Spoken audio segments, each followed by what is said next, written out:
Inicia el año en las escuelas, el ciclo lectivo, y más allá de las preocupaciones por el salario docente o por el contenido áulico, también está la violencia y el acoso escolar, aquellos que sufren en los primeros meses, sobre todo en el momento de integración, cuando los chicos se paran por primera vez frente a nuevos compañeros o cuando vuelven a las agresiones del año anterior. Para hablar de eso tenemos el número.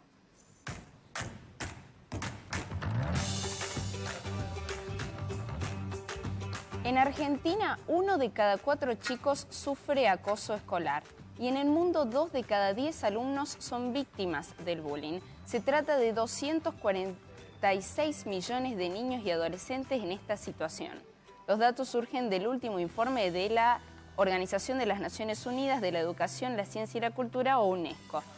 Y para hablar de este tema, convocamos a Silvia Bocardo, psicóloga, exdirectora de Prevención Familiar de la CENAF, ex docente también de la Universidad Nacional de Córdoba. Sigo. Y sigue siendo también, y también aportado en todos estos casos al Consejo, a la Cámara de Senadores, cómo tratar este tema de la violencia. Y por eso le pregunto, ¿qué es el bullying o el acoso escolar y cómo se manifiesta en los chicos? El bullying es un fenómeno que proviene de una palabra inglesa, por supuesto, que quiere decir acoso, hostigamiento, matonaje, también traducido, y es entre escolares, y es un modo de las tantas formas de violencia escolar. Cuando decimos violencia escolar tenemos que distinguir hoy lo que es la violencia escolar y la violencia en la escuela. Saben que las escuelas no están divorciadas de la sociedad ni del contexto, ¿verdad? Entonces, la violencia escolar es la que tiene que ver la tensión que se produce entre los estamentos institucionales, entre docentes, entre padres, entre alumnos, etcétera, y su contexto, y la comunidad escolar.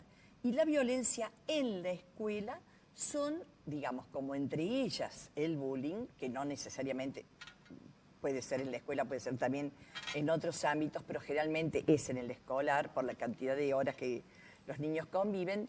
Volvemos, la violencia en la escuela es porque la escuela son fenómenos esporádicos y porque la escuela es caja de resonancia, escenario de la violencia del contexto. No podemos pensar estos temas sin pensar la violencia en general, Nicole. Por ejemplo, ¿qué es la violencia? Todo acto intimidatorio, todo acto intencional, todo acto que quiere dominar, controlar, lastimar al otro.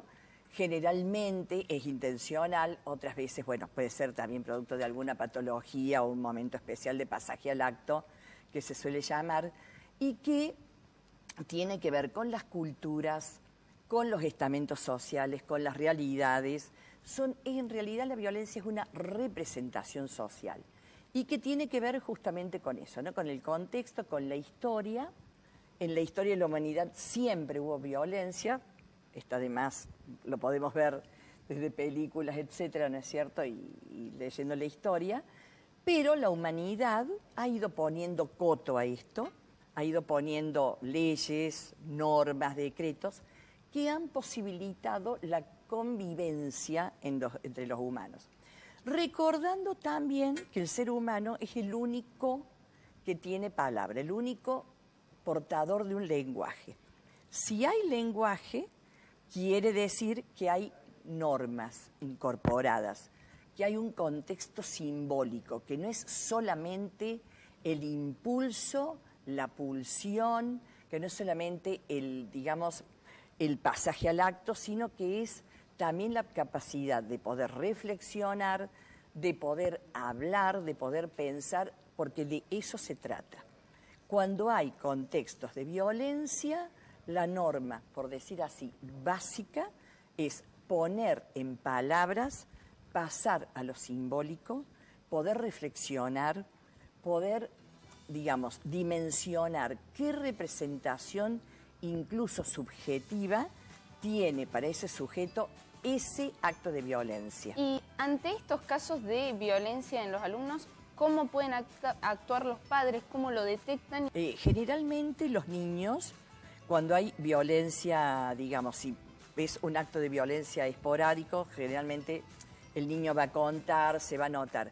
Cuando el niño está sufriendo un acoso continuo, lo que podemos llamar bullying, es decir, que se inserta en un tramo de tiempo, el niño puede aparecer mostrar diferentes síntomas, desde dejadez, depresión, llanto involuntario, síntomas alimentarios, no querer ir al colegio, excusas para no asistir ni al colegio ni a las tareas extracurriculares, por ejemplo, o vestirse inadecuadamente en un día de calor, quizás para que no se le vean alguna lesión, sueños traumáticos, pesadillas, generalmente angustia y llanto incontrolado, o bien silencio también y cierta impavidez, cierta dejadez, donde lo que tienen que hacer el primer padre que detecte eso, maestra, directora, etcétera,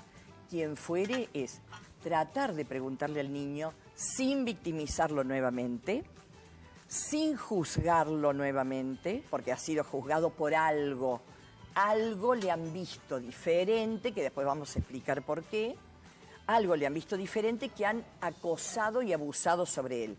Entonces, interrogarlo, o bien acudir al gabinete psicopedagógico del colegio, si es que el colegio lo tiene, o bien algún psicólogo, psicopedagogo de la comunidad donde vivan, sea el estamento social al que pertenezcan, del más vulnerable al más acomodado. Es decir, hay hospitales, hay asociaciones, hay ONG y hay el mismo colegio. Es decir, debería poder dar respuesta en espacios de reflexión, espacios de pensamiento, espacios de tareas en el sentido de, tareas que tengan que ver con la autoestima, tareas que tengan que ver con crear confianza en los chicos. No, la sociedad está enferma, la escuela está enferma. Con eso cerramos todo, no podemos hacer más nada, nos invade la impotencia, no se hace nada, no hay políticas públicas, no se proyectan políticas públicas.